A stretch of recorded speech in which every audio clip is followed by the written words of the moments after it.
இரவு 6 மணிக்கு மேல சாப்பிட்டுட்டு முடிச்சிட்டீங்கன்னா, மாரடைப்பு வராது, புற்றுநோய் வராது, பக்கவாதம் வராது, கிட்னி ஃபெயிலியர் வராது சார். இந்த 4 நோயோட பெரிய நோய் என்ன இருக்கு? வெயிட் கண்டிப்பா 1 மணி நேரத்துக்குள்ள நீங்க கண்டிப்பான வெயிட் குறைஞ்சிருவீங்க. வயிறு கண்டிப்பா குறைஞ்சிரும். 6 மணிக்கு சாப்பிடணும் இது சாயங்காலம். வந்து 40 வயசுக்குள்ள இருக்கவங்களுக்கு. அதாவது நம்மளுக்கு 40 வயசு இருக்கவங்க 7 மணி, 6 மணி. நம்ம 50 கடந்துட்டோம் அப்படின்னா, மதிய சாப்பாடு சாயந்தரம் அந்த 5 மணிக்குள்ள மூடிரணும். நீங்க தூங்கும்பொழுது உங்க வயிறு தூங்கணும். நீங்க தூங்கும்போது உங்க கல்லீரல், லிவர் தூங்கணும்.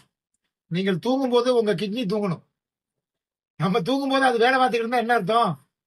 என்ன சார்? 9 மணிக்கு சாப்பிடுறோம். நம்ம தூங்குவோம். வயிறு வேலை பார்க்குமா? பார்க்காதா? பார்க்கும் தானே. அது வேலையை பார்க்கணும். அது வேலையை பார்த்துக்கிட்டே இருக்கும். அது பேர் தூக்கம் இல்ல. தூக்கமா? நம்மளால காரணம் என்ன அப்படின்னா உணவு மட்டும்தான். உணவை நம்ம சாப்பிடுறத நினைச்சுக்கிட்டு இருக்கல. உணவு நம்மளே சாப்பிட்டுக்கிட்டு இருக்கோம். பண்ணுங்க. ஆஸ்பத்திரிக்கு போகல அப்படின்னா போகக்கூடாது அப்படின்னு முடிச்சிருந்தீங்கன்னா இதை மட்டும் ஃபாலோ பண்ணுங்க. இரவு உணவே 6 மணிக்கு மேல சாப்பிடக்கூடாது. எல்லா விலங்குகளும் பாத்தீங்கன்னா 6 மணி ஆச்சுன்னா அது போய் படுத்துரும். எல்லாம் காலையில 5 மணிக்கெல்லாம் எந்திரிச்சு கத்து பாத்தீங்களா அங்கங்க.